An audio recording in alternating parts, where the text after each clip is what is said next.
नमस्कार। एक बार फिर आपका इलेक्ट्रिशियन ट्यूटोरियल पर स्वागत है। आज हम जो ट्रांसफार्मर के क्वेश्चन अब पढ़ रहे थे अपन, उनसे आगे आज जो क्वेश्चन अब तक पढ़ चुके हैं उनसे आगे अपन क्वेश्चन पढ़ेंगे। तो अब तक अपन जो ट्रांसफार्मर के क्वेश्चन है वो 60 क्वेश्चन अपन पढ़ चुके हैं। उसके बाद में नेक्स्ट क्वेश्चन है 61 का, वो आज 61 से 70 तक के जो क्वेश्चन है वो आज अपन पढ़ेंगे। तो पहला आज का जो पहला क्वेश्चन है वो है जो ट्रांसफार्मर है, जो अपना ट्रांसफार्मर होता है, ट्रांसफार्मर में हानियाँ होती हैं, लॉसेस होते हैं जो लोड परिवर्तन के साथ परिवर्तित होती हैं। अर्थात ट्रांसफार्मर के अंदर जो ऐसी कौन सी हानि है जो लोड परिवर्तन के कारण परिवर्तित होती है। अर्थात अगर लोड में परिवर्तन होगा तो जो हानि है उसके अंदर कम या अधिक होने की वो जो परिवर्तन होता है वो किस लॉस के अंदर होता है। तो सबसे पहला है हिस्टेरेसिस लॉस, सेकंड है एडी द्वारा लॉस, और थर्ड है कॉपर लॉस, और लास्ट है घर्षण लॉस। सबसे पहले तो ये जो घर्षण लॉस है ये तो बिल्कुल भी नहीं होगा, क्योंकि घर्षण लॉस तो वो इसमें होता है जिसके अंदर कोई घूमने वाला भाग या जो मूवमेंट होता है या जिसके हिलने वाला जो पार्ट होता है उसके अंदर होता है। जैसे कि अपने जनरेटर वगैरह हो गए, उसके अंदर ये जो घर्षण हानि है वो होती है। लेकिन ट्रांसफार्मर एक स्थिति जो है स्थिर रहने वाली युक्ति है, जिसके कारण इसके अंदर कोई भी हानियाँ जो है यांत्रिक हानियाँ या जिसको अपन बोलते हैं घर्षण हानियाँ वो नहीं होती। तो ये तो ऑप्शन अपना गलत हो गया, इसके अंदर ये तो है नहीं। उसके बाद में ये जो सही आंसर है वो होगा कॉपर। कॉपर हानि कौन सी होती है, तो मैं आपको बता दूं, जो कॉपर हानि अर्थात कॉपर के नाम है उससे अपने को पता चलता है कि जो हानि है ये कॉपर से होने वाली, अर्थात जो वाइंडिंग है, जो कॉपर की बनी हुई जो वाइंडिंग होती है, वाइंडिंग के कारण जो हानि होती है वो होती है कॉपर हानि। कॉपर हानि तो जो ये कॉपर हानि होती है वो परिवर्तित होती है, अर्थात अपने को लोड में परिवर्तन करते हैं। तो जो ट्रांसफार्मर है उसके अंदर किस पर प्रभाव पड़ेगा, तो लोड परिवर्तन होने पर जो वाइंडिंग वाला जो भाग होता है उसके ऊपर प्रभाव पड़ता है, और वाइंडिंग वाले भाग के कारण जो हानि होती है वो होती है अपनी कॉपर हानि। तो यहाँ पे जो है आंसर होगा अपना कॉपर हानि, इसका सही आंसर होगा। उसके बाद में नेक्स्ट क्वेश्चन पर आते हैं। जो निश्चित वोल्टेज है उस पर अप्लाइड वोल्टेज में जो फ्रीक्वेंसी बढ़ाने पर, जो निश्चित वोल्टेज पर अप्लाइड वोल्टेज है उसमें फ्रीक्वेंसी बढ़ाने पर क्या होगा, तो इसके अंदर जो हिस्टैरिसीस हानि है वो तो घटती है और जो एडी करंट हानि है वो बढ़ती है। अर्थात जो निश्चित वोल्टेज है उसके अंदर उस पर अपन अप्लाई वोल्टेज में जो फ्रीक्वेंसी है उसको बढ़ाने पर जो हिस्टैरिसीस हानि है वो तो कम होगी, और जो अपनी है एडी करंट लॉस है या जिसको भंवर द्वारा हानि बोलते हैं, ये है हिस्टैरिसीस शैथिल्य हानि। तो ये तो एडी करंट तो बढ़ता है और अपना जो है हिस्टैरिसीस हानि वो घटती है। इसके लिए ये है सी ऑप्शन अपना सही होगा। उसके बाद में नेक्स्ट क्वेश्चन में बात करते हैं, पावर ट्रांसफार्मर की बात की है। यहाँ पे जो पावर ट्रांसफार्मर होता है, ये पावर ट्रांसफार्मर की जो आयरन कोर है, जो कोर है आयरन की बनी होती है, का जो क्रॉस सेक्शन एरिया है लगभग गोलाकार होता है। जो अपनी ट्रांसफार्मर है, जो अपने पावर ट्रांसफार्मर के अंदर जो आयरन कोर होती है, जो कोर होती है आयरन की बनी हुई, उसका जो क्रॉस सेक्शन एरिया है जो लगभग कैसा होता है, गोलाकार होता है।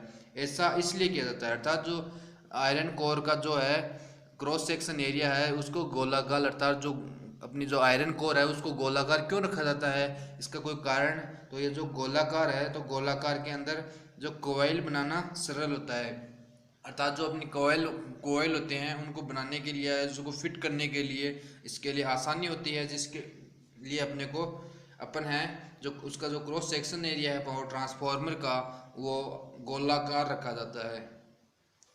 इसके बाद में नेक्स्ट क्वेश्चन है, जो साथ वाली कॉइल है, साथ वाली कॉइल के बीच में स्पेसर लगाए जाते हैं। अर्थात जो अपनी वाइंडिंग की हुई होती है उस वाइंडिंग में जो दो वाइंडिंग होती हैं, दोनों वाइंडिंगों के बीच के अंदर एक स्पेसर लगाया जाता है। उसका कार्य क्या होता है, तो लगाए जाते हैं तो जो कोयलों के बीच में जो तेल प्रवाहित होने का स्थान प्राप्त करना, अर्थात जो वाइंडिंग है अपने उसके पास से अगर जो है अपना ऑयल है अगर वो प्रोवाइड हो रहा है, उसको जगह मिल रही है जाने के लिए, तो वो अपना इंसुलेशन का कार्य करता है, जिससे कि स्पार्किंग वगैरह जो ट्रांसफार्मर के अंदर जो आंतरिक हानियाँ हैं, जो अंदर की जो हानि है उससे बचा जा सकता है। इसके लिए जो ऑयल है, जो अपना जो ऑयल है कोयलों के बीच में, उसके प्रवाह के लिए अपन को अपना स्पेसर है जो स्पेस है उनके बीच में रखते हैं। उसके बाद में नेक्स्ट क्वेश्चन पे आते हैं। जो बुकोल्स रिले है, जो ट्रांसफार्मर की बुकोल्स रिले है, बुकोल्स रिले ट्रांसफार्मर के साथ कहाँ प्रयुक्त होती है, अर्थात जो अपनी बुकोल्स रिले होती है ट्रांसफार्मर के अंदर कहाँ पे प्रयुक्त होती है। तो ध्यान रखना, जो अपनी बुकोल्स रिले होती है, जो कंजर्वेटर टैंक होता है, जो कंजर्वेटर टैंक होता है उसके साथ में एक रिले लगी होती है, जो कि अपनी कौन सी होती है, बुकोल्स रिले होती है। उसके बाद में नेक्स्ट क्वेश्चन भी कंजर्वेटर का ही है।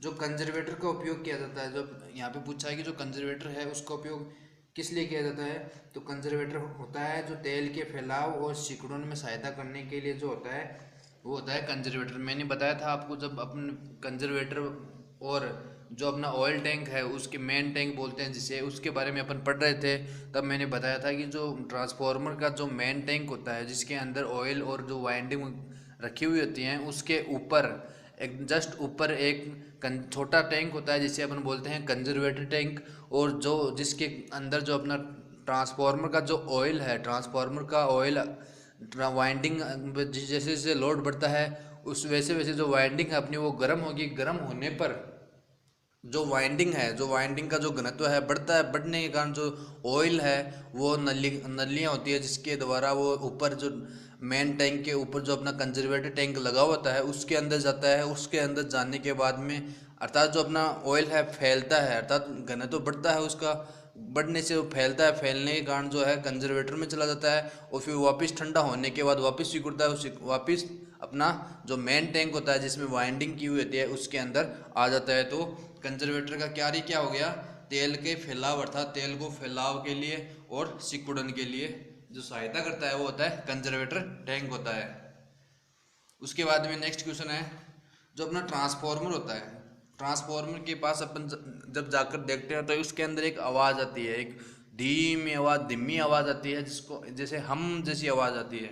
वो हम जैसी आवाज़ का जो मुख्य कारण होता है, मुख्य कारण क्या होता है, तो बात करते हैं जो ट्रांसफार्मर के जो हम जैसी वाइंड जो है अपनी हम जैसी आवाज़ आती है, वो आती है जो चुंबकीय प्रतिबंध होता है उसके कारण वहाँ पे ट्रांसफार्मर के अंदर हम जैसी आवाज़ आती है, या जिसे अपन कई जगह इसे हमिंग भी कहते हैं, कई जगह इसे हम या हमिंग भी बोला जाता है। तो ध्यान रखना ये हम या हमिंग एक ही वर्ड है।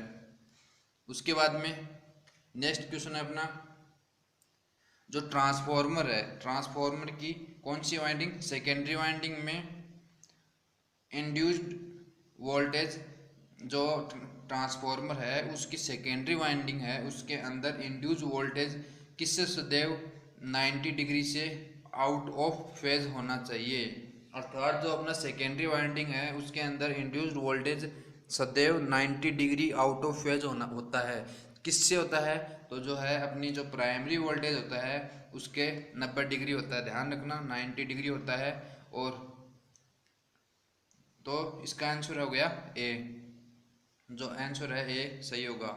योग योग या जिसे अपन बोलते हैं बॉडी, जो ट्रांसफार्मर की बॉडी है या जिसको अपन बोलते हैं योग बोलते हैं, का क्षेत्रफल होता है, का क्षेत्रफल जो कोर लिंब है, कोर लिंब जो क्षेत्रफल से कितना है 20% अधिक होता है, अर्थात जो कोर लिंब होते हैं उससे 20 उनका जो क्षेत्रफल होता है उनसे 20% क्षेत्रफल अधिक होता है इसका। उसके बाद में आज का लास्ट क्वेश्चन है, जो बड़े ट्रांसफार्मर है, बड़े ट्रांसफार्मर के लिए किस प्रकार की कूलिंग होनी चाहिए, जो बड़े ट्रांसफार्मर के लिए जो ऑयल फैन ब्लास्ट होता है उसकी कूलिंग के लिए उसको उपयोग में लिया जाता है। तो ये थे आज ये कुछ 10 क्वेश्चन। उसके बाद में नेक्स्ट वीडियो में अपन पढ़ेंगे इनसे आगे जो क्वेश्चन है उनके बारे में डिस्कस करेंगे। इसी के साथ आज की क्लास को यहीं समाप्त करते हुए धन्यवाद।